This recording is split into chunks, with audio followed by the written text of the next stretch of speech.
everybody, so today we're going to talk about words that are only used in Canada.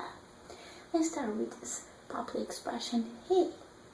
Hey is an expression used at the end of sentences to pose a kind of like a question to the person we're talking to. For instance, it's a nice day out today, hey?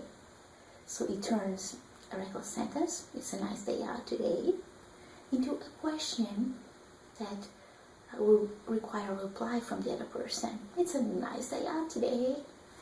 And the other person will say, yes it is. And it's like the Americans sometimes use the word right at the end of sentences next to a question mark as an interjection. For instance, it's cold outside, you need to get your jacket to go outside, right? Then we have the word loonie. Loonie is a word we use to refer to the $1 coin. And why it's called a loonie? Because it has a loon, which is an animal that is typically only exists in Canada, and so we call it a loonie.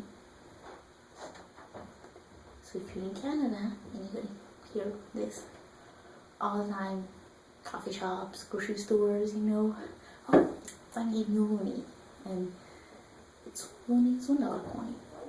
Then we have toonie. Toonie is a tongue-in-cheek reference to the $2 coin. It's loonie, so toonie. Toonie comes from the junction of means two loonies, so $2. Then we have double. You're gonna hear this all the time. Double means it's a coffee with 2 creams and 2 sugars.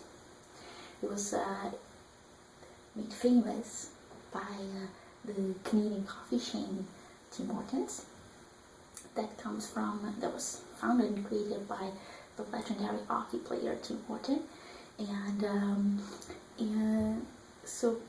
but you hear this expression if you go to Tim Hortons or McDonald's, get coffee, or any other coffee chain, and you hear people about a large double. What does that mean? Large coffee with 2 cream, 2 sugar. Then we have triple. So double is 2 creams and 2 sugars. Triple is 3 creams and 30 sugars. Then we have hoser. Hoser is a slang word that the Canadians use to call someone an unsophisticated person. Hey, hoser, eh?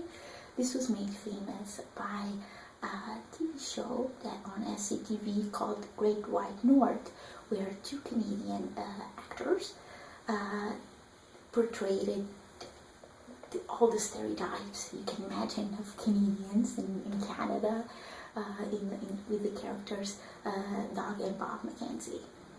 And they used hoser all the time, as well as the word hey and other words. So just want you to look for the Bob and Doug McKenzie or Great White North, and you find them. They're hilarious. They're made by Canadians. They're Canadian actors playing Canadian characters and without their stereotypes, so people don't get offended, right? So then we have serviette. Serviette means a paper napkin.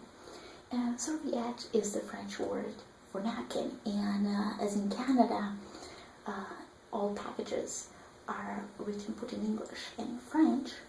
I think people got that word, serviette, and started using it to refer to the napkin even in the English-speaking part of Canada. So it's become obsolete, so it's not used as much, but you can still hear people asking for a serviette. So serviette, it's a napkin. Okay, so this is a import from the French word, and the influence that the French words in French language as in Canadian culture. Then we have, of course, poutine. Poutine is Quebec created. We have meat dish that is spread all over Canada. Even McDonald's has it, so its own version of poutine, because lots of versions of poutines. And a poutine is a dish with French fries, cheese curds, and gravy. So it's totally unhealthy. Some people like it. I personally don't. I tried it once. Not my cup of tea, really. But you're gonna hear this all the time.